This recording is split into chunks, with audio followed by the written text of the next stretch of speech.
Abonnez-vous à la chaîne et activez les notifications pour ne pas manquer nos histoires. Le bruit du moteur du Cessna Citation résonnait dans ma poitrine tandis que Nathan ajustait les commandes avec cette précision qui me laissait toujours hypnotisé. Nous volions à 10 000 pieds d'altitude, survolant le lac Michigan au coucher du soleil, et la vue de Chicago s'étendait sous nos yeux comme un tapis de lumière dorée. « Ryan !» Sa voix rauque résonna dans le casque. « Regarde-moi !» Je tournai le visage vers lui, et l'espace d'un instant, j'oubliais que nous pilotions. Ses yeux bleus avaient cette intensité qui me coupait le souffle, comme s'il pouvait voir à travers toutes mes défenses. Nathan tendit la main et toucha mon visage avec une douceur qui contrastait avec sa réputation d'homme implacable en affaires. « Tu as tout changé pour moi », murmura-t-il. Et avant que je puisse répondre, ses lèvres trouvèrent les miennes dans un baiser qui semblait défier toutes les lois de la physique. Là, suspendu entre le ciel et la terre, je sus que ma vie ne serait plus jamais la même. Je m'appelle Ryan Mitchell, et j'ai toujours cru que le ciel était le seul endroit où je me sentais vraiment à ma place. À 28 ans, j'avais déjà piloté presque tout ce qui volait, des petits Cessna aux jets d'entreprise de dernière génération. Ma spécialité était les essais en vol, ces moments où vous devez faire totalement confiance à vos compétences, car une erreur peut faire la différence entre la vie et la mort. Ayant grandi dans une famille de classe moyenne à Springfield, Illinois, j'ai appris la valeur du travail acharné. Mon père était mécanicien d'avion, et c'est lui qui m'a montré pour la première fois l'intérieur d'un appareil quand je n'avais que 12 ans.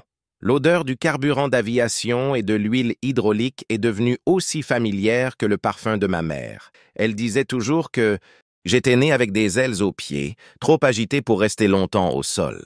Après avoir obtenu mon diplôme à l'Académie de l'Air Force, j'ai servi 5 ans comme pilote militaire avant de décider de poursuivre une carrière dans l'aviation civile. La discipline militaire m'avait façonné, mais mon esprit était trop rebelle pour les hiérarchies rigides.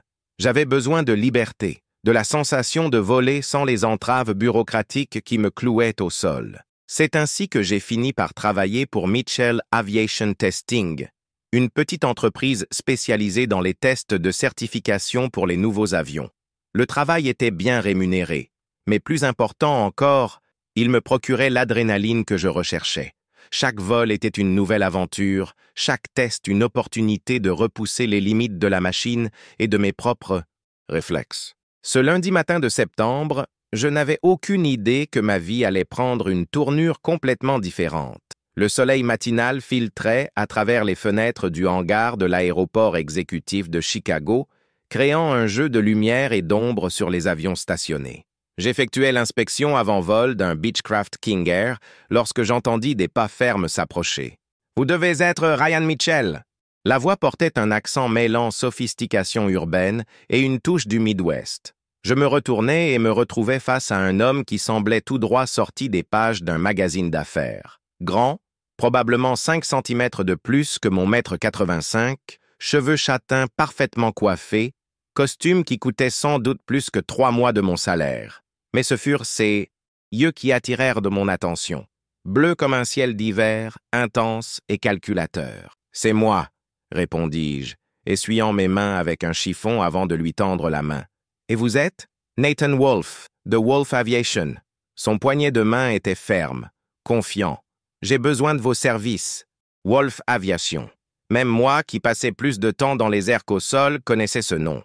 L'une des plus grandes entreprises d'aviation privée du pays, spécialisée dans les jets d'entreprise de luxe pour l'élite des affaires. Nathan Wolfe était le PDG, un homme qui avait transformé l'entreprise familiale en un empire multimillionnaire avant ses 35 ans. « Quel genre de service ?»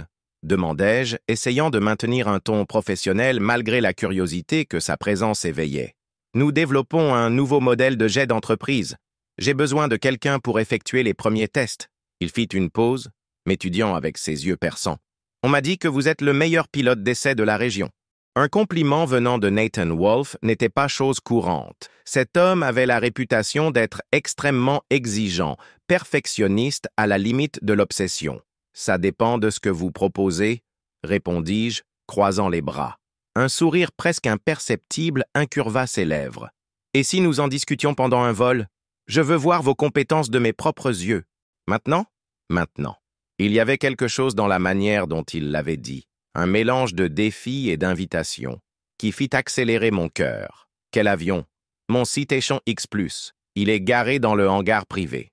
Le Citation X+ était l'un des avions les plus sophistiqués du marché, capable de voler à près de 1000 km par heure. Le simple fait qu'il en possède un en disait long sur le niveau de richesse auquel j'avais affaire. Allons-y, dis-je simplement.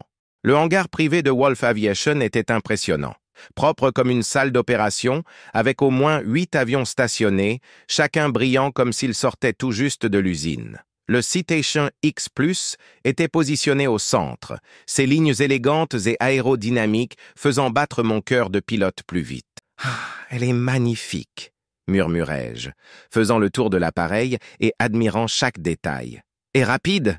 ajouta Nathan, observant ma réaction. « Vous voulez le piloter ?» Je le regardais, surpris. La plupart des propriétaires d'avions de ce calibre ne laissaient jamais des étrangers prendre les commandes, surtout pas lors d'une première rencontre. Vous me faites confiance aussi facilement? J'ai fait mes recherches sur vous, Ryan. 5 ans dans l'Air Force, aucun accident enregistré, spécialisation dans les avions haute performance. Votre réputation parle d'elle-même. Il y avait quelque chose de flatteur dans la manière dont il avait enquêté sur ma carrière, mais aussi un peu troublant. Nathan Wolf ne faisait clairement rien sur un coup de tête. Où allons-nous? Que diriez-vous de Milwaukee? C'est un vol court, ça me donnera assez de temps pour évaluer vos compétences. Nous montâmes à bord et je fus immédiatement enveloppé par la luxueuse cabine des passagers. Cuir italien, bois poli, chaque détail conçu pour impressionner. Mais mon attention était concentrée sur le cockpit, où m'attendait la technologie aéronautique la plus avancée. Nathan s'installa dans le siège du copilote, et pendant un instant, je me sentis intimidé par sa présence. Il dégageait une aura de pouvoir et de contrôle, comme s'il était habitué à tout commander autour de lui. Mais lorsque je posais les mains sur les commandes, toute nervosité disparut. Dans le cockpit, j'étais chez moi. Le décollage fut fluide, et bientôt, nous montions à travers les nuages bas qui couvraient Chicago ce matin-là. Nathan resta silencieux pendant les premières minutes, observant chacun de mes mouvements, chaque décision que je prenais. Je pouvais sentir son regard sur moi, analysant, évaluant. « Vous pilotez comme si vous étiez né pour ça », dit-il enfin lorsque nous stabilisâmes à une altitude de croisière de 40 000 pieds. « Peut-être que je suis né pour ça », répondis-je, me détendant légèrement. Je ne me suis jamais senti aussi à l'aise nulle part ailleurs qu'ici. Je comprends parfaitement. Sa voix avait changé, devenant plus douce, presque intime. Il y a quelque chose à être au-dessus des nuages qui rend tous les problèmes en bas insignifiants. Je le regardais, surpris par la vulnérabilité qui transparaissait dans ses mots. Pendant un instant, je ne vis pas le magnate implacable, mais juste un homme qui, comme moi, trouvait la paix dans les cieux. « C'est pour ça que vous volez ?» demandai-je. Entre autres choses, ses yeux rencontrèrent les miens, et je sentis quelque chose passer entre nous, une connexion que je ne pouvais pas expliquer. « Et vous? Pourquoi volez-vous » La question me prit au dépourvu. La plupart des gens supposaient que je volais pour l'argent ou l'adrénaline, et techniquement, les deux étaient vrais.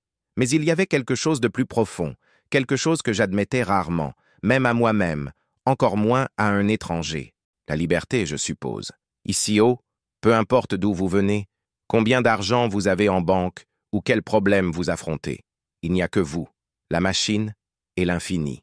Nathan resta silencieux un long moment, assimilant ma réponse. « Vous êtes plus philosophe que je ne l'attendais », dit-il enfin, et il y avait quelque chose qui ressemblait à de l'admiration dans sa voix. Tout pilote l'est, dans une certaine mesure. On ne peut pas passer autant de temps à regarder en bas sans commencer à voir les choses en perspective. « Perspective », répéta-t-il, comme s'il testait le mot. « C'est quelque chose dont j'ai besoin davantage dans ma vie. » Le vol vers Milwaukee passa trop vite. Lorsque nous commençâmes la descente, je me surpris à souhaiter que cela dure plus longtemps. Il y avait quelque chose dans la présence de Nathan qui m'intriguait, une complexité que je voulais explorer. Il n'était pas seulement l'homme d'affaires implacable que sa réputation suggérait. Il y avait des couches sous cette façade polie. L'atterrissage fut parfait, même avec des vents de travers qui rendèrent l'approche difficile. Nathan ne fit aucun commentaire, mais je remarquai un léger hochement de tête approbateur lorsque les pneus touchèrent la piste. « Impressionnant !» dit-il alors que nous roulions vers le terminal. Vous êtes vraiment aussi bon qu'on le dit. Merci. Alors, à propos de ce travail. Le travail est à vous, si vous le voulez. Mais il y a des conditions. Bien sûr qu'il y en avait. Les hommes comme Nathan Wolfe avaient toujours des conditions. Lesquelles? Le projet est hautement confidentiel. Vous devrez signer des accords de confidentialité très stricts. Le travail sera effectué exclusivement dans nos installations.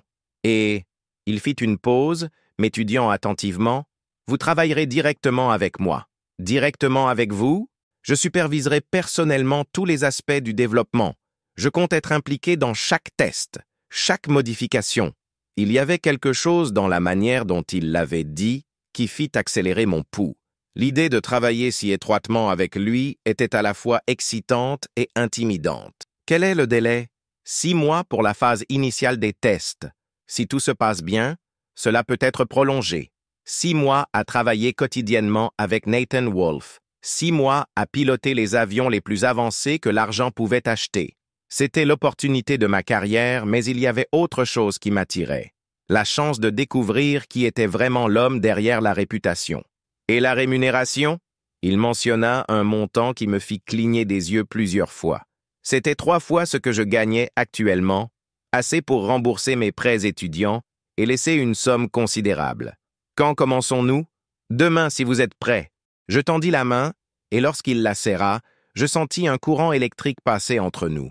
Ses doigts étaient longs et élégants, mais avec des callosités qui suggéraient qu'il n'était pas qu'un cadre de bureau. Marché conclu, dis-je, et pour la première fois ce jour-là, Nathan sourit sincèrement. C'était un sourire qui transformait complètement son visage, adoucissant les traits durs et révélant une beauté à couper le souffle. À cet instant, suspendu entre la promesse d'une nouvelle aventure professionnelle et quelque chose que je ne pouvais pas encore nommer, je sus que ma vie avait changé de manière irrévocable. Le vol de retour vers Chicago fut différent. La tension initiale avait cédé la place à une conversation plus détendue, où je découvris que Nathan n'était pas seulement un homme d'affaires prospère, mais aussi un pilote habile qui avait appris à voler avec son propre père. Nous parlâmes d'aviation, des défis de maintenir une entreprise familiale en croissance, de la solitude qui accompagne parfois le succès. Lorsque nous atterrîmes à nouveau dans le hangar de Wolfe Aviation, le soleil se couchait déjà, peignant le ciel de teintes oranges et roses qui se reflétaient sur les fenêtres des gratte-ciel de Chicago au loin. Nathan m'accompagna jusqu'à ma voiture, une Honda Civic qui semblait pathétique à côté des véhicules de luxe garés dans la cour. « Ryan, » dit-il alors que j'étais sur le point de monter dans la voiture, « merci pour aujourd'hui. Ça faisait longtemps que je n'avais pas eu une conversation aussi intéressante. Ce fut un plaisir. J'ai hâte de commencer demain. 8 heures précises. Ne soyez pas en retard. » En conduisant vers mon appartement à Lincoln Park, je ne pouvais pas chasser Nathan de mon esprit. Il y avait quelque chose en lui qui éveillait ma curiosité d'une manière que je n'avais pas ressentie depuis longtemps. Peut-être était-ce la contradiction entre sa réputation froide et les moments de vulnérabilité qu'il avait montrés pendant le vol, ou peut-être était-ce simplement l'attraction magnétique que je ressentais lorsque nos regards se croisaient. Quoi qu'il en soit, je savais que les 6 prochains mois seraient bien plus intéressants que n'importe quel travail que j'avais accepté auparavant. Et pour une raison que je ne pouvais pas expliquer, cela me rendait à la fois excité et nerveux. Ce soir-là, avant de dormir, je regardais par la fenêtre de mon appartement les lumières de la ville en bas et me demandais si Nathan faisait de même depuis son penthouse à Gold Coast. L'idée que nous regardions peut-être le même ciel me donna une étrange sensation de connexion, comme si quelque chose d'invisible nous unissait déjà. Demain serait le premier jour d'une nouvelle phase de ma vie et j'avais hâte de découvrir où elle me mènerait. Si vous aimez cette histoire jusqu'à présent, laissez un commentaire pour me dire ce que vous en pensez. Votre avis est très important pour moi et m'aide à continuer à créer des histoires qui touchent vraiment le cœur. Cieux de Chicago, partie 2, développement. Chapitre 4, turbulence. Les premiers jours à travailler avec Nathan furent un véritable tourbillon d'émotions pour lesquelles je n'étais pas préparé. J'arrivais au hangar de Wolfe Aviation à 8 heures précises, vêtu de ma meilleure chemise formelle et de pantalons chino, ce qui se rapprochait le plus d'une tenue d'affaires dans ma garde-robe. Nathan était déjà là, étudiant des plans techniques étalés sur une table, improvisé à côté du prototype que nous allions tester. Ponctuel, j'aime ça. dit-il sans lever les yeux des documents. Il portait une chemise blanche impeccable avec les manches retroussées jusqu'au coude, révélant des avant-bras musclés qui ne correspondaient pas à l'image de cadre que j'avais de lui. « Café, s'il vous plaît. » Il me tendit une tasse de porcelaine fine, pas les gobelets jetables auxquels j'étais habitué, et me regarda enfin. Pendant une seconde, nos regards se croisèrent, et je ressentis à nouveau ce courant électrique de la veille. Il y avait quelque chose dans la manière dont il m'observait, comme s'il essayait de déchiffrer une énigme complexe. « Voici le Falcon X, dit-il en désignant l'avion. Notre projet le plus ambitieux à ce jour. Nous voulons créer le jet d'entreprise le plus rapide et le plus efficace du marché, capable de voler de New York à Londres en moins de 6 heures. » Je fis le tour de l'avion, impressionné par ses lignes futuristes. Il était plus petit que le Citation X+, mais il y avait quelque chose dans son design qui suggérait vitesse et puissance. Spécifications: Mach 0.95, plafond opérationnel de 51 000 pieds, autonomie de 7 000 km. Sa voix portait une fierté paternelle. 3 ans de développement, 15 millions de dollars investis. Je sifflai doucement. Et je suis le premier pilote à le tester? Le premier humain, corrigea-t-il. Nous avons effectué des tests approfondis en simulateur, mais rien ne remplace un pilote réel dans des conditions réelles. Au cours des 2 semaines suivantes, nous passâmes de longues heures ensemble. Nathan se révéla étonnamment pratique, n'hésitant pas à se salir les mains lorsque c'était nécessaire. Nous travaillions côte à côte, ajustant les configurations, analysant les données de performance, discutant de chaque aspect du design. Je découvris qu'il avait une connaissance technique impressionnante. Ce n'était pas seulement un homme d'affaires ayant hérité d'une entreprise, mais un ingénieur aéronautique diplômé du MIT. Mon père disait toujours qu'on ne peut pas diriger ce qu'on ne comprend pas, expliqua-t-il un après-midi alors que nous calibrions les systèmes de navigation. J'ai passé 2 ans à travailler comme mécanicien avant d'occuper un poste de direction. C'est pour ça que vous avez ces cicatrices sur les mains, observai-je, remarquant les petites marques que seul quelqu'un ayant travaillé avec des outils pouvait avoir. Il regarda ses propres mains comme s'il les voyait pour la première fois. Vous êtes très observateur. Ça fait partie du travail. Un pilote doit remarquer les détails. Nathan m'étudia longuement. Quels autres détails avez-vous remarqués à mon sujet? La question me prit au dépourvu. Il y avait une charge dans la manière dont il l'avait posée, une intimité qui n'existait pas auparavant. Vous voulez vraiment savoir? Oui. Je posais ce que je faisais et me tournais complètement vers lui. Vous vous sentez seul, très seul. Vous utilisez le travail comme excuse pour ne pas vous connecter vraiment avec les gens. Et vous avez peur. Peur de quoi? De décevoir votre père, de ne pas être à la hauteur de l'héritage qu'il a construit. Le silence qui suivit fut tendu. Pendant un instant, je pensais avoir franchi une ligne, que mon honnêteté brutale avait détruit toute chance de développer une relation professionnelle saine. Mais alors, Nathan soupira profondément. « Mon père est mort il y a 3 ans, dit-il doucement. Une crise cardiaque foudroyante à 62 ans. J'étais en réunion à New York quand c'est arrivé. Je n'ai même pas pu lui dire au revoir. Je sentis mon cœur se serrer.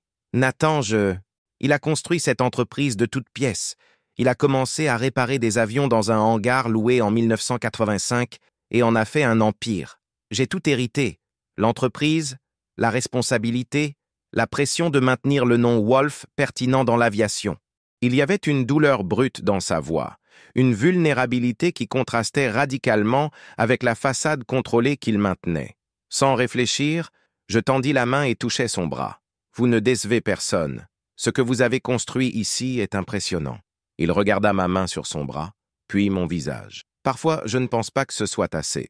Rien n'est jamais assez quand on essaie de combler le vide laissé par quelqu'un qu'on aimait. Nos regards se croisèrent à nouveau.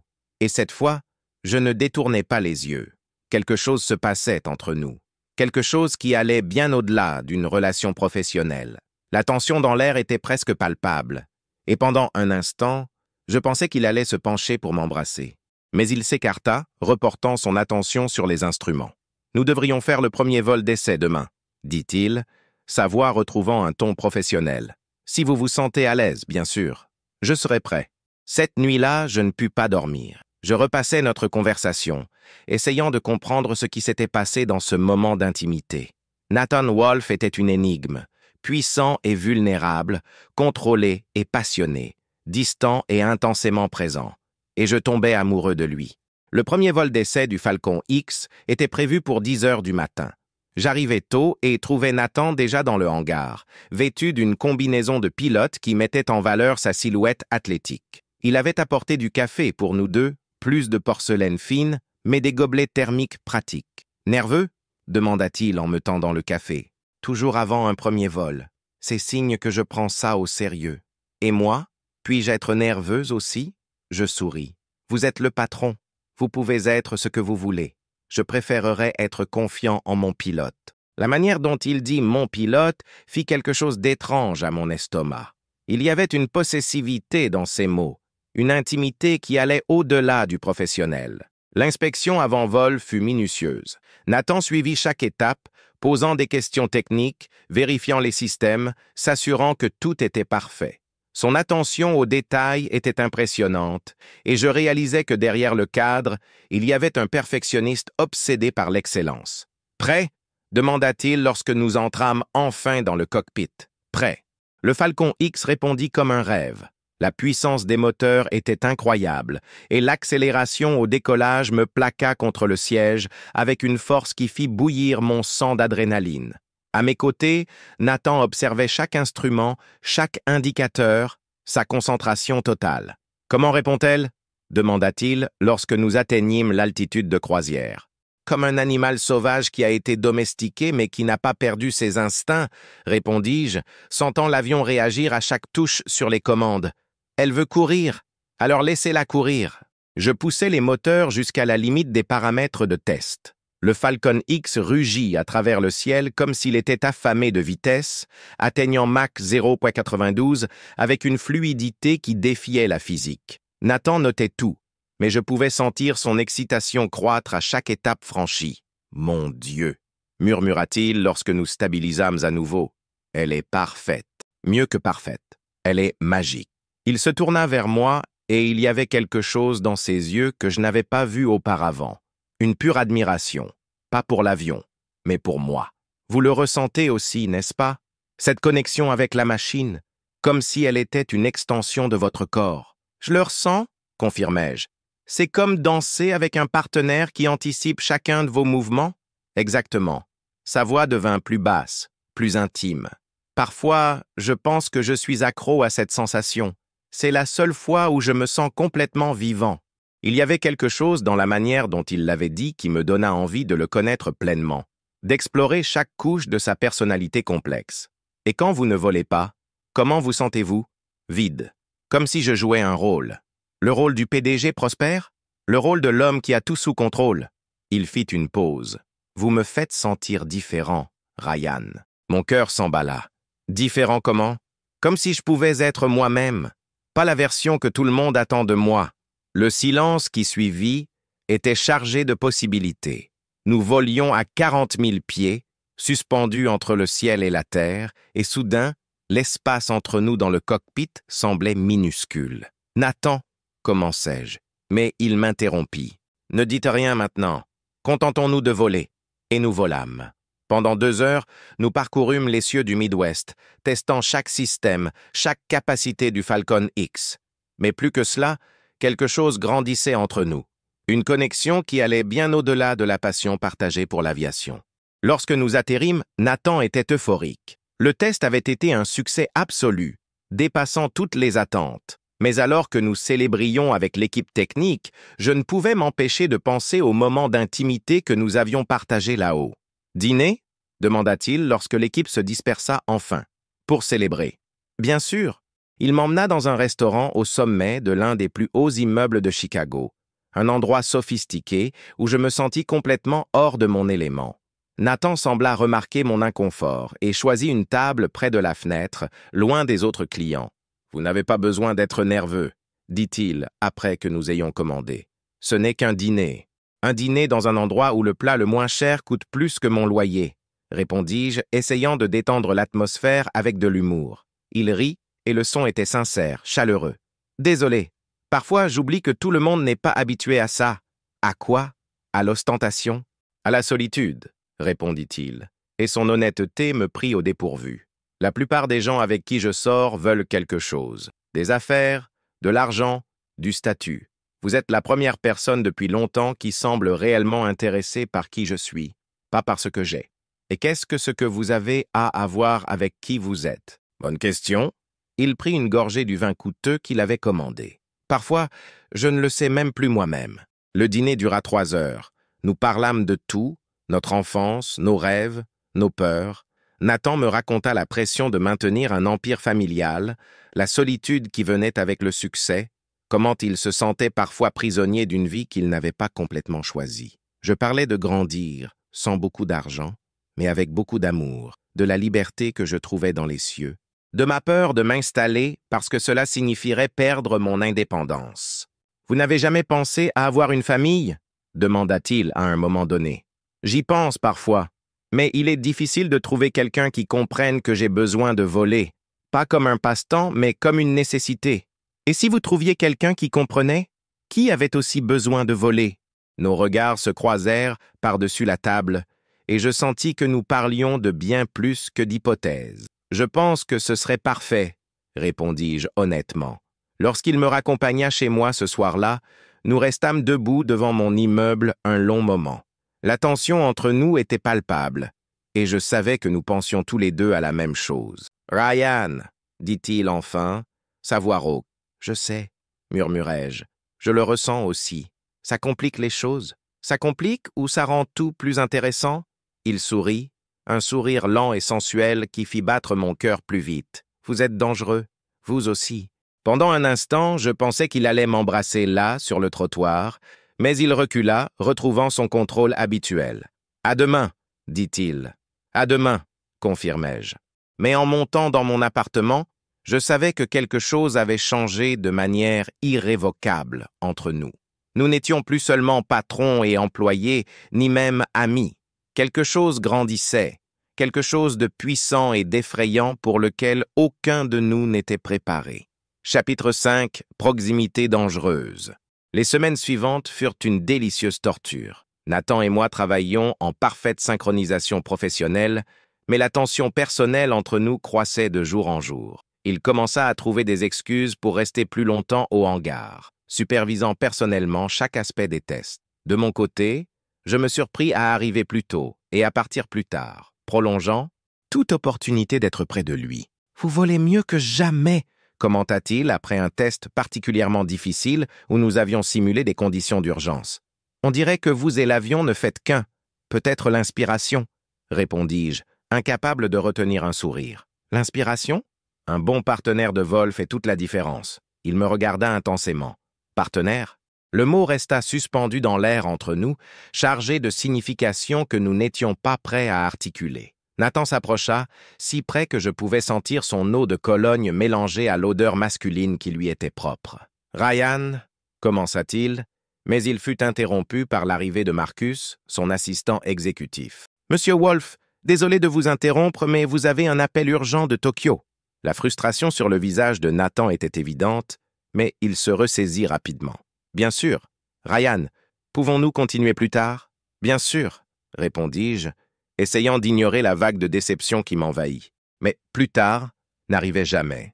Il y avait toujours une interruption, un appel urgent, une réunion imprévue. C'était comme si l'univers conspirait pour nous tenir éloignés, augmentant la tension à chaque rencontre presque intime, brutalement interrompue. La frustration atteignit son paroxysme un jeudi pluvieux d'octobre. Nous étions seuls dans le hangar, travaillant tard pour résoudre un problème dans les systèmes hydrauliques du Falcon X. La pluie tambourinait sur le toit métallique, créant une atmosphère intime et isolée. « Passez-moi cette clé à molette » demanda Nathan, allongé sur le dos sous l'avion. En me baissant pour lui tendre l'outil, nos doigts se touchèrent. Ce fut un contact bref, apparemment innocent, mais l'électricité qui passa entre nous était indéniable. Nathan roula dessous l'avion, se retrouvant face à face avec moi. Nous étions tous deux sales de graisse, en sueur à cause du travail, mais à ce moment-là, il n'avait jamais semblé plus attirant. Ses cheveux étaient ébouriffés. Il y avait une tache d'huile sur sa joue, et ses yeux bleus avaient une intensité qui me coupait le souffle. « Ryan » murmura-t-il, rapprochant son visage du mien. « Oui, je perds la raison. Pourquoi ? À cause de vous. » Avant que je puisse répondre, il se pencha et nos lèvres se rencontrèrent. Ce fut un baiser hésitant au début, comme s'il testait ma réaction.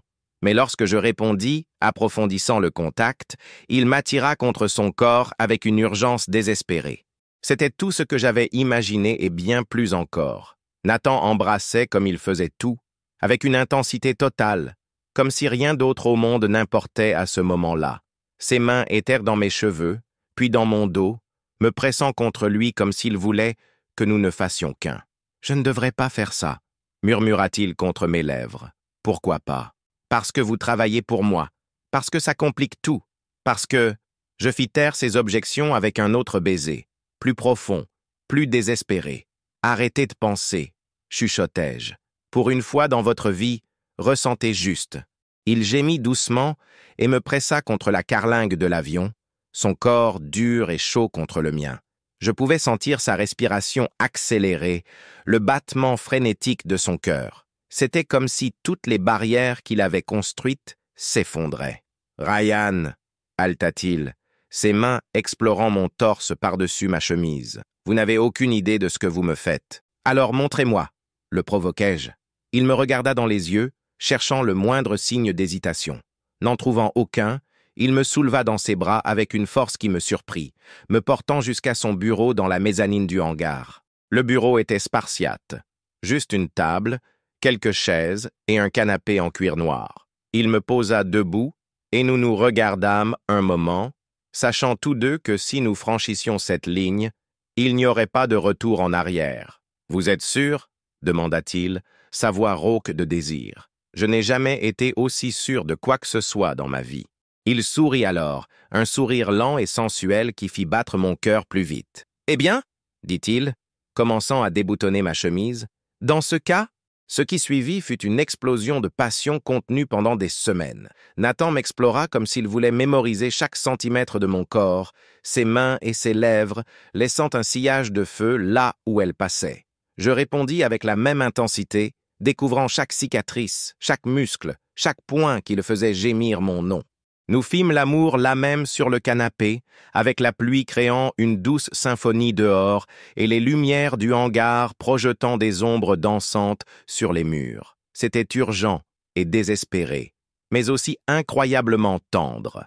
Nathan me regardait dans les yeux comme s'il voulait voir mon âme, murmurant mon nom comme une prière. Après, nous restâmes enlacés, nos respirations revenant progressivement à la normale. Nathan traçait des cercles paresseux sur ma poitrine, et je jouais avec ses cheveux ébouriffés. « Dans quoi nous engageons-nous » demanda-t-il doucement. « Je ne sais pas, » admis-je, « mais peu importe. » Il leva la tête pour me regarder. « Et si ça gâche tout?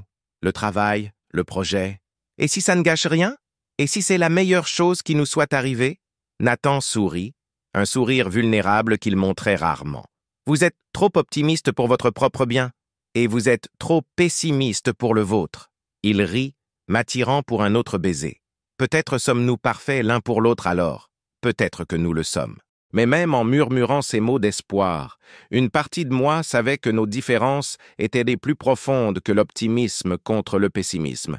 Nathan vivait dans un monde de responsabilités d'entreprise, de pression familiale et d'attentes sociales. Je vivais dans un monde de liberté, de simplicité et d'authenticité. La question n'était pas de savoir si nous tomberions amoureux, c'était déjà fait. La question était de savoir si notre amour serait assez fort pour surmonter les obstacles qui viendraient certainement. Mais cette nuit-là, avec Nathan endormi dans mes bras alors que la pluie continuait de tomber dehors, je choisis de croire que l'amour trouve toujours un chemin. Chapitre 6. La tempête. Le réveil vint avec le son du téléphone de Nathan sonnant avec insistance. Il grogna quelque chose, tendant le bras pour répondre sans ouvrir les yeux. « Wolf » dit-il d'une voix rauque de sommeil. J'entendis une voix agitée de l'autre côté de la ligne, parlant rapidement. Nathan se redressa brusquement, complètement réveillé. « Quoi? Quand est-ce arrivé ?» Sa voix avait complètement changé, retrouvant le ton exécutif et contrôlé. « Non, ne dites rien à la presse pour l'instant. Je serai là dans 20 minutes. » Il raccrocha et se tourna vers moi, l'expression sombre. « Nous avons un problème. Un gros problème. Que s'est-il passé? Quelqu'un a divulgué des informations sur le Falcon X à nos concurrents. Gulfstream vient d'annoncer des spécifications presque identiques pour un nouveau modèle qui sera lancé le prochain trimestre. Je sentis mon estomac se nouer. Ça veut dire que 3 ans de travail pourraient être partis en fumée. Et pire encore, le conseil va vouloir du sang. Nathan se leva rapidement, cherchant ses vêtements éparpillés sur le sol.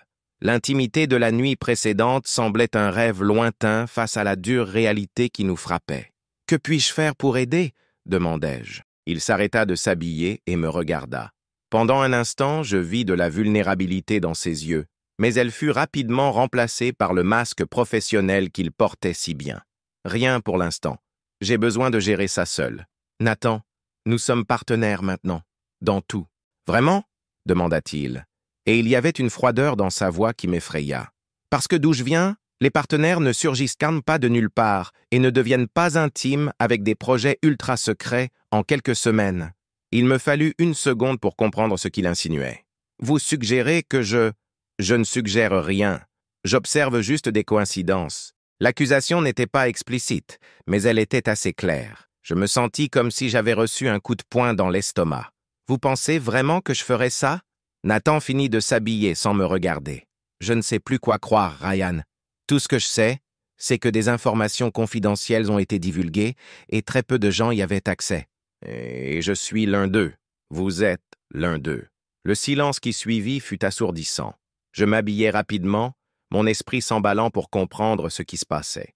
L'homme qui m'avait fait l'amour quelques heures plus tôt, qui avait murmuré des mots doux à mon oreille, me regardait maintenant comme si j'étais un étranger dangereux. « Vous savez où me trouver quand vous aurez retrouvé la raison ?» dis-je, me dirigeant vers la porte. « Ryan, attendez !» Je m'arrêtai, espérant qu'il dirait quelque chose pour arranger la situation. Mais lorsque je me retournai, je ne vis qu'un homme tourmenté par la paranoïa et la pression. « J'ai besoin que vous vous écartiez du projet pour l'instant, jusqu'à ce que nous réglions ça. Vous me virez? Je vous suspends temporairement. Sur la base de soupçons infondés, sur la base du protocole de sécurité. » Je secouai la tête, incapable de croire ce que j'entendais. « C'est à propos du projet ou de ce qui s'est passé entre nous hier soir ?» Nathan hésita, et dans cette hésitation, je vis la réponse. Il avait peur. Peur de ce que nous ressentions l'un pour l'autre. Peur de perdre le contrôle. Peur de devenir vulnérable. Il était plus facile de m'écarter, de faire de moi un suspect, que de gérer les émotions qui l'effrayaient. « Au revoir, Nathan », dis-je, sortant sans regarder en arrière. Les jours suivants furent les pires de ma vie. Je repris mon ancien travail chez Mitchell Aviation Testing, mais mon cœur n'y était plus. Chaque fois que j'entendais le bruit d'un jet passant, je pensais à Nathan. Chaque fois que je fermais les yeux, je revivais notre nuit ensemble dans le hangar. Marcus, l'assistant de Nathan, m'appela 3 jours plus tard. « Monsieur Mitchell? Monsieur Wolf aimerait vous voir. Dites à Monsieur Wolf que je suis occupé, » répondis-je. « Monsieur, s'il vous plaît, il ne va pas bien. » Quelque chose dans le ton de Marcus me fit hésiter. « Que voulez-vous dire? Il ne dort pas, il mange à peine, et il traite tout le monde comme un ennemi. Le conseil envisage de l'écarter temporairement. » Mon cœur se serra. Aussi blessé que j'ai été par Nathan, je tenais toujours à lui. Ont-ils découvert qui a divulgué les informations? Oui, monsieur. C'était Jennifer Walsh, de l'équipe d'ingénierie. Elle passait des données à Gulfstream depuis des mois. Mais monsieur Wolf ne semble pas soulagé. En fait, il semble aller plus mal. Jennifer Walsh. Je connaissais à peine cette femme, mais elle avait un accès total au projet. Nathan avait accusé la mauvaise personne, et maintenant il devrait affronter les conséquences de sa paranoïa. Où est-il maintenant? Dans le hangar, monsieur. Toujours dans le hangar. Je trouvais Nathan exactement là où Marcus avait dit qu'il serait. Il était assis dans le cockpit du Falcon X, immobile, regardant les commandes comme si elles contenaient les réponses à tous les problèmes du monde. Il avait une barbe de plusieurs jours, les cheveux en désordre, et portait les mêmes vêtements qu'il y a 3 jours. Nathan.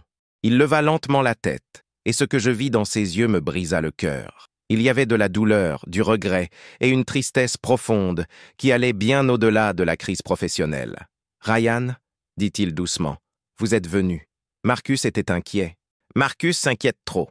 Il descendit du cockpit avec des mouvements fatigués. « Je suppose que vous avez entendu parler de Jennifer. »« Oui, j'avais tort. Surtout, vous aviez tort. » Nathan s'approcha avec hésitation, comme s'il n'était pas sûr que je n'allais pas m'enfuir. « Pouvez-vous me pardonner? Ça dépend. De quoi? De vous expliquer pourquoi vous l'avez fait. Et ne venez pas avec des excuses sur les protocoles de sécurité. Je veux la vérité. Il soupira profondément, passant ses mains dans ses cheveux. J'avais peur. Peur de quoi? De vous, de ce que je ressentais, de ce que ça signifiait. Sa voix devint plus basse. Je n'ai jamais rien ressenti de tel auparavant, Ryan. Cette intensité, ce besoin, ça me terrifiait. Alors vous avez décidé de m'écarter. Je pensais que ce serait plus facile. Ça l'était? Non, c'était l'enfer. Nous nous regardâmes longuement. Je pouvais voir que Nathan était honnête, qu'il était vraiment désolé. Mais la douleur qu'il avait causée était encore fraîche. Vous m'avez blessé, dis-je simplement. Je sais, et je me déteste pour ça. Bien, vous devriez vous détester. Nathan tenta de sourire, mais n'y parvint pas. Y a-t-il quelque chose que je puisse faire pour réparer ça? Peut-être, répondis-je, mais ça prendra du temps, et vous devrez prouver que vous me faites confiance. Je vous fais confiance. Non, Nathan, vous ne me faites pas confiance. Vous voulez me faire confiance, mais il y a une différence. La confiance se construit, elle ne se déclare pas. Il hocha lentement la tête. Vous avez raison, comme toujours. Pas toujours, mais cette fois, oui. Reviendriez-vous pour le projet? Je considérais la question avec soin. Une partie de moi voulait dire non, protéger mon cœur d'une douleur supplémentaire. Mais une autre partie, celle qui était encore amoureuse de lui, voulait lui donner une chance. Avec des conditions, dis-je enfin. Lesquelles? D'abord, pas de relations personnelles tant que nous travaillons ensemble. Nous devons prouver que nous pouvons être professionnels avant d'essayer quoi que ce soit d'autre. Nathan sembla déçu, mais hocha la tête. Je comprends. Ensuite, une transparence totale. Pas de secret, pas de demi-vérité. Si quelque chose vous préoccupe, vous me le dites. Marché conclu. Et troisièmement, fis-je une pause, choisissant mes mots avec soin, vous devez suivre une thérapie. Une thérapie? Nathan, vous avez des problèmes de confiance qui vont bien au-delà de cette situation. Ça a à voir avec la mort de votre père, avec la pression que vous vous mettez, avec la peur de ne pas être assez bon.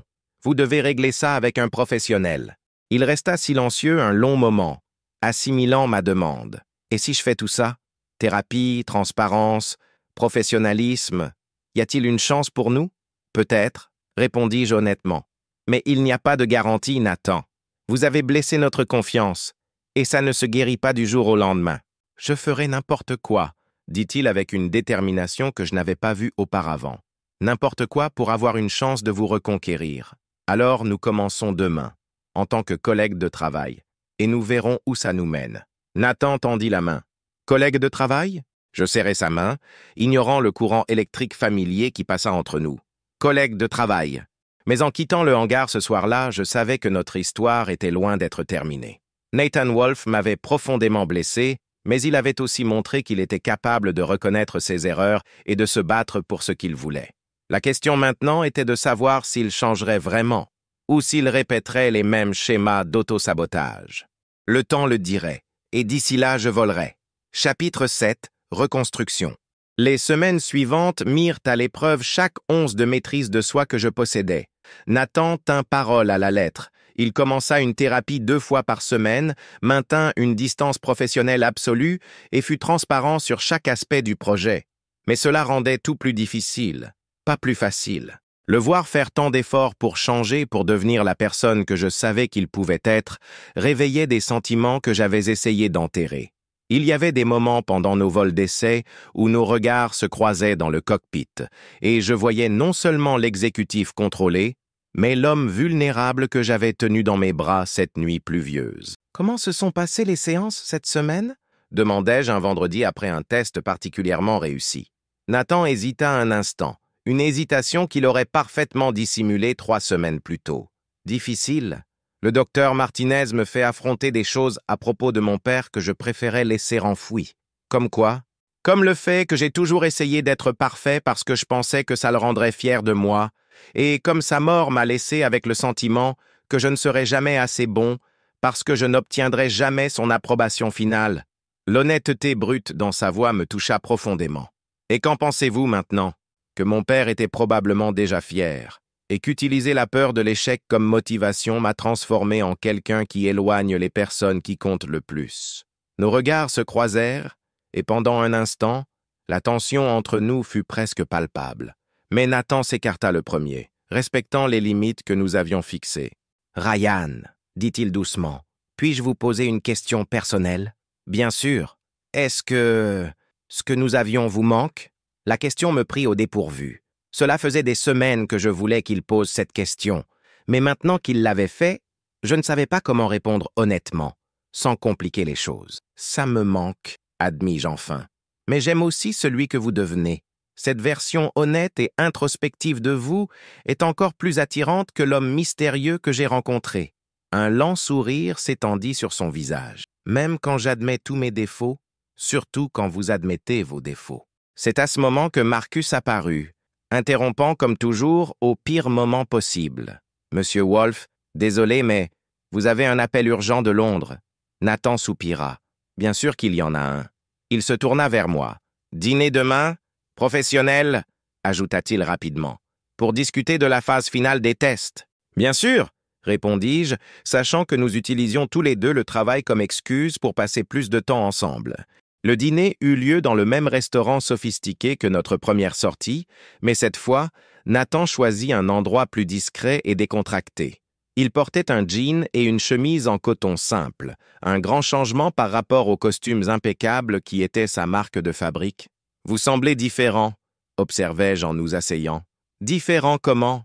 Plus détendu, plus humain. » Il rit. « La thérapie fonctionne, alors, on dirait. » Nous passâmes les 2 premières heures à discuter réellement des tests, stratégie pour la phase finale, calendrier, questions techniques.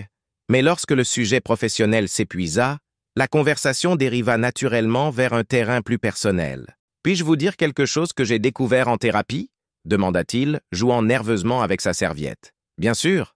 Le docteur Martinez a dit que j'utilise le travail comme un bouclier émotionnel, que quand quelque chose me rend trop vulnérable, je crée des crises professionnelles pour avoir une excuse pour m'éloigner, comme vous l'avez fait avec moi. Exactement comme je l'ai fait avec vous. » Il me regarda droit dans les yeux. « Quand je me suis réveillé ce matin-là et que je vous ai vu endormi dans mes bras, j'ai ressenti quelque chose que je n'avais jamais ressenti auparavant. Une paix complète, comme si toutes les pièces de ma vie s'emboîtaient enfin. Mon cœur s'accéléra. Et ça vous a effrayé? Ça m'a terrifié, parce que ça signifiait que j'avais quelque chose de réel à perdre. Alors, quand la crise de la fuite d'informations est survenue, une partie de moi était presque soulagée. Il était plus facile de faire de vous un suspect que d'admettre que j'étais amoureux. » Le mot resta suspendu dans l'air entre nous. Amoureux. Il l'avait dit à voix haute. « Nathan. » Je sais qu'il est trop tôt pour parler de ça, interrompit-il, et je sais que je dois prouver que j'ai changé avant d'avoir droit à vos sentiments. Mais j'avais besoin que vous le sachiez. J'avais besoin d'être honnête sur ce que je ressens. Et que ressentez-vous? Que vous êtes la personne la plus courageuse, la plus authentique et la plus fascinante que j'ai jamais rencontrée. Que voler avec vous, c'est comme trouver l'autre moitié de mon âme. Et que je serais l'homme le plus chanceux du monde si j'avais une seconde chance avec vous. » Des larmes piquèrent mes yeux. C'était tout ce que je voulais entendre, mais aussi tout ce qui me faisait le plus peur. « Nathan, vous n'avez pas besoin de répondre maintenant, » dit-il rapidement. « J'avais juste besoin que vous le sachiez. Mais je voulais répondre. Je voulais dire que j'étais aussi amoureux, que je pensais à lui constamment, que chaque jour, à maintenir une distance professionnelle, était une torture. Au lieu de cela, je tendis la main et touchai la sienne sur la table. « Merci, » dis-je simplement, « d'être honnête. » Il tourna la paume vers le haut, entrelaçant nos doigts. « Merci de me donner une chance d'être honnête. » Nous restâmes ainsi un long moment, les mains entrelacées sur la table, nous regardant en silence. Ce n'était pas un baiser ni une déclaration dramatique, mais d'une certaine manière, cela semblait plus intime que tout ce que nous avions partagé auparavant. « Combien de temps ?» demandai-je enfin. « Combien de temps quoi? Combien de temps pourrons-nous prétendre que nous sommes juste des collègues de travail ?» Nathan sourit, un sourire sincère et chaleureux qui illumina tout son visage. « Honnêtement, pas très longtemps. »« Bien, » répondis-je en souriant à mon tour. « Parce que moi aussi, je suis fatigué de prétendre. » Ce soir-là, lorsque Nathan me raccompagna chez moi, nous restâmes debout devant mon immeuble comme la première fois. Mais cette fois, lorsqu'il se pencha pour m'embrasser, je ne reculai pas. Le baiser fut doux, hésitant, chargé de promesses et de possibilités. Lorsque nous nous séparâmes, Je posai mon front contre le sien. « Doucement », chuchotai-je. « Doucement », acquiesça-t-il. Mais en montant dans mon appartement, je savais que « doucement » serait la chose la plus difficile que j'ai jamais essayé de faire. Car Nathan Wolfe, dans toute sa complexité problématique et sa beauté imparfaite, était devenu la personne la plus importante de ma vie. Et cette fois, j'étais déterminé à faire en sorte que ça marche. Suivez-vous le voyage de Ryan et Nathan? Dites-moi dans les commentaires quel moment vous a le plus ému jusqu'à présent. Votre participation et vos retours sont essentiels pour que je continue à créer des histoires qui touchent vraiment vos cœurs et éveillent vos émotions les plus profondes. Cieux de Chicago, partie 3, conclusion, chapitre 8, le vol final. 3 mois plus tard, nous étions prêts pour le vol de certification finale du Falcon X. C'était le moment qui définirait non seulement l'avenir du projet, mais peut-être aussi celui de Wolfe Aviation. La FAA avait envoyé ses inspecteurs les plus rigoureux, des représentants de potentiels acheteurs étaient présents, et la presse spécialisée couvrait chacun de nos mouvements. Nathan était visiblement nerveux ce matin de décembre, vérifiant et revérifiant des systèmes que nous avions déjà testés des centaines de fois. Ses cheveux étaient à nouveau parfaitement coiffés, le costume impeccable était de retour, mais il y avait quelque chose de différent. Une tranquillité sous la tension qui n'existait pas auparavant. « Prêt ?» demandai-je, ajustant mon casque. « Je n'ai jamais été aussi prêt pour quoi que ce soit dans ma vie. » répondit-il, et je réalisais qu'il ne parlait pas seulement du vol. Les 3 mois de « doucement » avaient été une montagne russe émotionnelle. Des dîners qui se terminaient par des baisers passionnés à la porte de mon appartement, suivis de matins de travail où nous essayions de maintenir le professionnalisme. Des conversations intimes pendant les vols, où Nathan me parlait de ses séances de thérapie et où je partageais mes propres peurs concernant les relations. Des moments de presque abandon où nous faillîmes briser notre règle de ne pas mélanger le personnel et le professionnel. Mais cela avait aussi été une période de croissance. Nathan changeait vraiment, pas seulement en surface, mais profondément. Il avait appris à faire confiance, non seulement à moi, mais à son équipe. Il avait commencé à déléguer des responsabilités, à admettre quand il ne savait pas quelque chose, à demander de l'aide quand il en avait besoin. C'était comme regarder une personne devenir la meilleure version d'elle-même. « Tour de contrôle, ici Falcon X1, prêt pour le décollage », dis-je à la radio. « Falcon X1, autorisé au décollage sur la piste 27. » Le Falcon X rugit sur la piste avec la puissance familière qui était devenue une musique à mes oreilles. Lorsque nous décollâmes et que Chicago commença à rapetisser sous nous, je ressentis une vague d'émotion qui allait bien au-delà de l'adrénaline habituelle du vol. « Elle est parfaite », murmura Nathan, observant les instruments. « Elle l'a toujours été. C'est vous qui deviez arrêter de douter. » Il me regarda, un lent sourire s'étendant sur son visage. « Parlons-nous de l'avion ou de moi? » ?»« Des deux. » Le vol de certification dura 4 heures. Nous testâmes chaque système, chaque capacité, chaque limitation de l'avion. Le Falcon X répondit magnifiquement, dépassant même nos attentes les plus optimistes. Lorsque nous atterrîmes enfin, les inspecteurs de la FAA souriaient, toujours un bon signe. « Félicitations, Monsieur Wolfe », dit l'inspecteur en chef, tendant la main. « Vous avez construit une machine extraordinaire. » Nathan serra sa main, mais ses yeux étaient sur moi. Ça n'aurait pas été possible sans mon pilote. Il y eut une réception dans le hangar pour célébrer la certification réussie. Dirigeants, ingénieurs, représentants de la presse, tous portaient un toast au succès du projet. Nathan prononça un discours brillant, rendant hommage à toute l'équipe, mais mentionnant spécifiquement le pilote d'essai le plus talentueux que j'ai jamais rencontré. Lorsque la foule se dispersa enfin et que nous restâmes seuls dans le hangar, Nathan s'approcha de moi avec une expression que je ne pouvais pas déchiffrer. « Ryan, » dit-il doucement, « puis-je vous montrer quelque chose? » « Bien sûr. » Il m'emmena jusqu'au Falcon X et ouvrit la porte de la cabine. « Entrez. » L'intérieur avait été modifié depuis la dernière fois que je l'avais vu.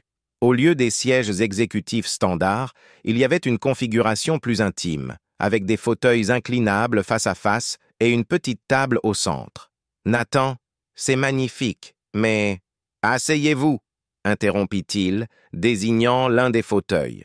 J'obéis, intrigué. Nathan s'assit dans le fauteuil en face, semblant soudain plus nerveux qu'il ne l'avait été pendant tout le vol de certification. « J'ai quelque chose à vous dire, » commença-t-il. « Quoi? Vous souvenez-vous quand vous avez dit que nous devions prouver que nous pouvions être professionnels avant d'essayer autre chose? Je m'en souviens.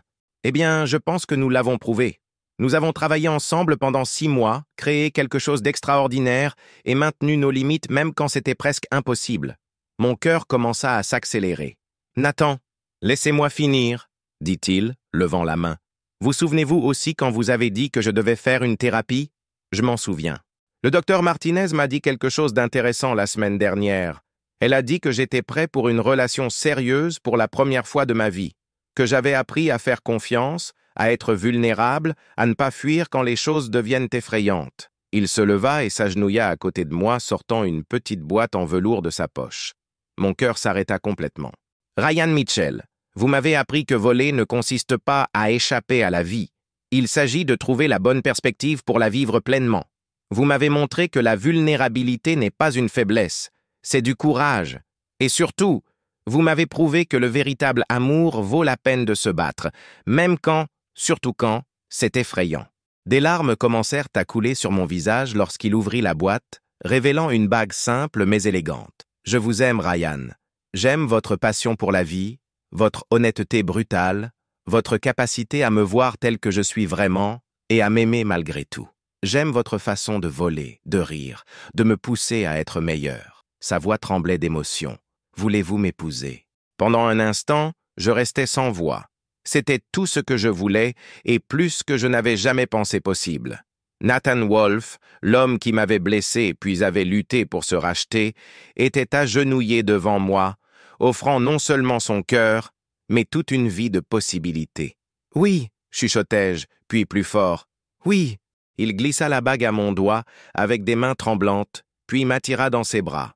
Nous nous embrassâmes là, dans la cabine du Falcon X, entourés par la machine qui nous avait réunis et les rêves que nous avions construits ensemble. « Je t'aime tellement, » murmura-t-il contre mes lèvres. « Je t'aime aussi, » répondis-je, plus que je ne le pensais possible. Chapitre 9. Nouveaux horizons. 6 mois plus tard, nous volions au-dessus des Caraïbes pour notre lune de miel, pilotant un Citation X+, que Nathan avait emprunté à la flotte de l'entreprise. Le mariage avait été petit, juste la famille proche et les amis intimes, célébrés dans le même hangar où nous étions tombés amoureux. « Où maintenant, Monsieur Wolfe Mitchell ?» demandai-je, utilisant le nom composé que nous avions décidé d'adopter. « Où vous voulez, Monsieur Wolfe Mitchell ?» répondit-il, me gratifiant de ce sourire qui faisait encore battre mon cœur plus vite. La fusion de nos noms avait été l'une des nombreuses négociations pendant nos 6 mois de fiançailles.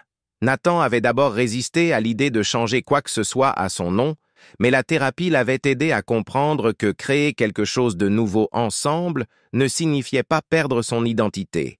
Cela signifiait élargir qui il était. « La Barbade semble bien, » dis-je, ajustant notre itinéraire. La Barbade est parfaite. Le Falcon X était devenu un succès retentissant après la certification. Les commandes affluaient du monde entier et Wolfe Aviation élargissait ses opérations pour répondre à la demande.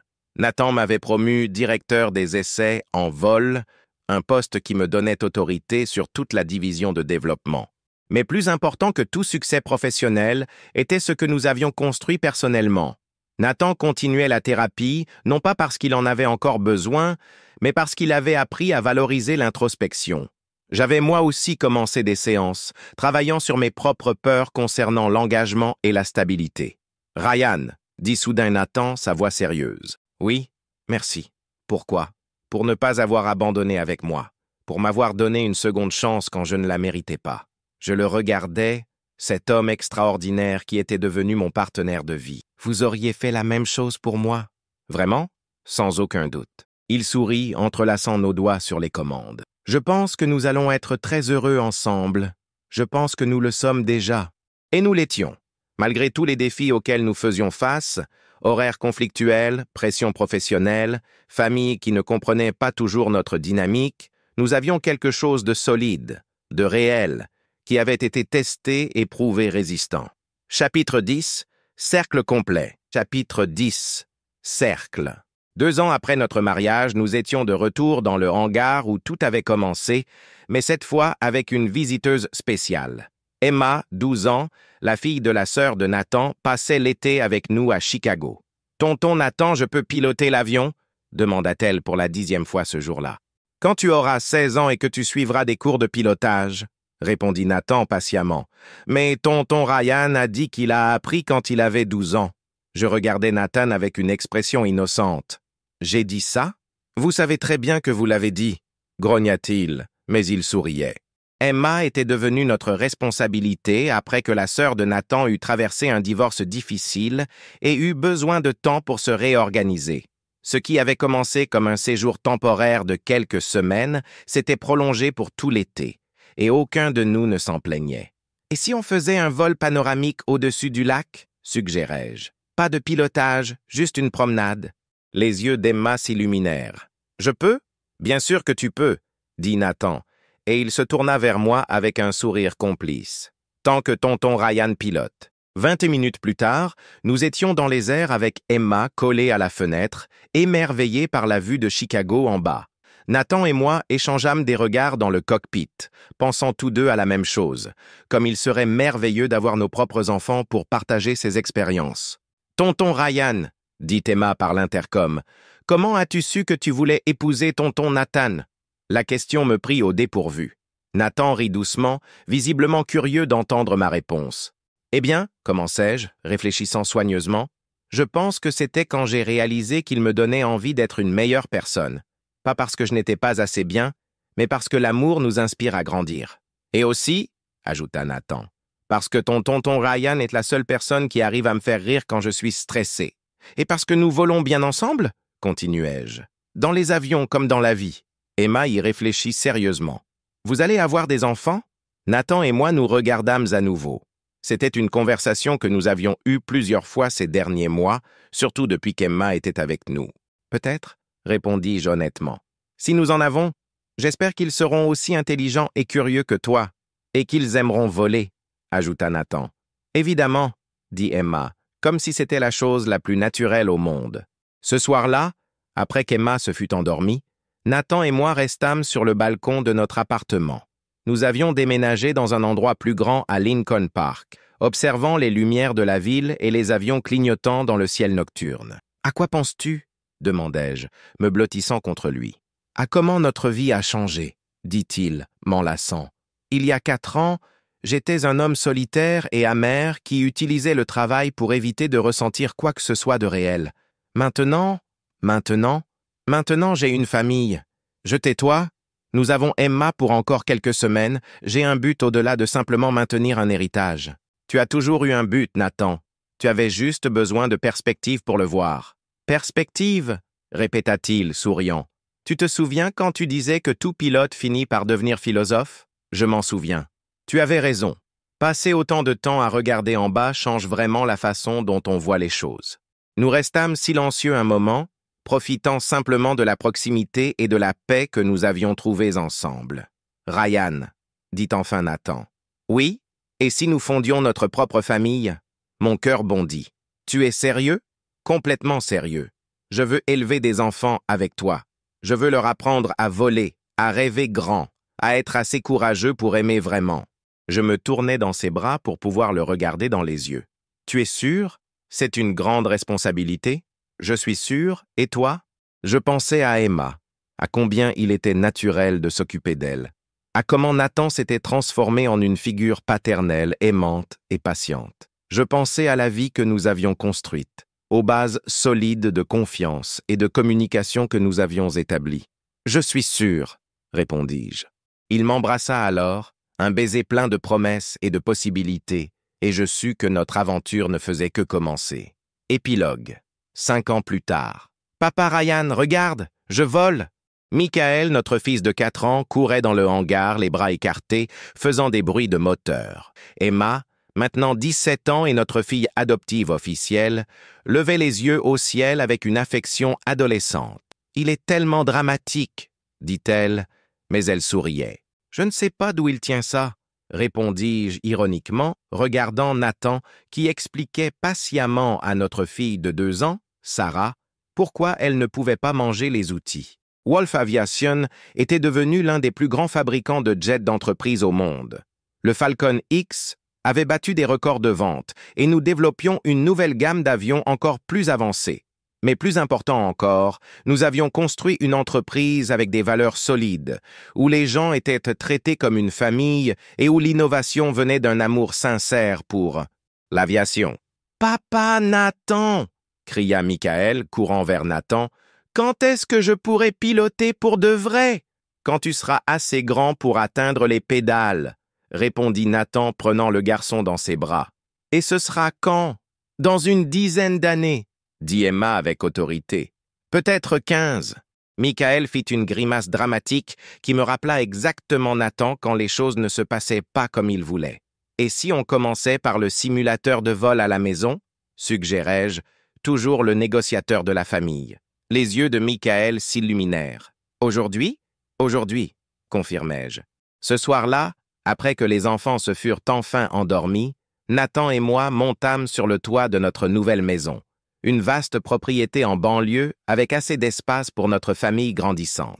Nous avions une vue dégagée sur l'aéroport, et nous pouvions voir les avions décoller et atterrir comme des points de lumière dansant. « Des regrets ?»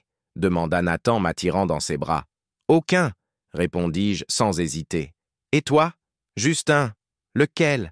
D'avoir mis si longtemps à te trouver. » Je souris, posant ma tête sur son épaule. « Tu m'as trouvé au bon moment. Nous n'aurions pas été prêts avant. »« Vrai, » acquiesça-t-il. « Nous devions grandir séparément avant de pouvoir grandir ensemble. » Nous regardâmes un jet décoller à l'horizon, ses lumières se perdant dans l'immensité du ciel nocturne. « Où penses-tu qu'ils vont? » demandai-je. « Chez eux, » répondit Nathan. « Comme nous. Nous sommes déjà chez nous. »« Non, » dit-il, me tournant pour que je le regarde. « Tu es ma maison, Ryan. Toi, les enfants et cette vie que nous avons construite ensemble. L'endroit n'a pas d'importance, tu es mon foyer. » Des larmes piquèrent dans mes yeux. Même après 7 ans ensemble, Nathan arrivait encore à me surprendre avec sa capacité à exprimer ses émotions. « Je t'aime, » chuchotai-je. « Et je t'aime, » répondit-il, m'embrassant doucement. Plus chaque jour. Au-dessus de nous, les étoiles scintillaient dans le ciel clair de Chicago. Et au loin, nous pouvions entendre le rugissement distant des avions traversant la nuit. C'était le son de l'aventure, de la possibilité, de la liberté, toutes les choses qui m'avaient attiré vers les cieux depuis l'enfance. Mais maintenant, je savais que la plus grande aventure n'était pas là-haut. Elle était ici, dans ce moment, dans les bras de l'homme que j'aimais, entouré de la famille que nous avions créée, les pieds fermement ancrés au sol et le cœur volant plus haut que n'importe quel avion ne pourrait jamais m'emmener. Nous avions trouvé notre paradis, non pas dans les nuages, mais l'un dans l'autre, et c'était le voyage le plus extraordinaire de tous. Finn. J'espère que vous avez suivi avec émotion tout le voyage de Ryan et Nathan dans les cieux de Chicago. Cette histoire d'amour, de croissance personnelle et de seconde chance aime.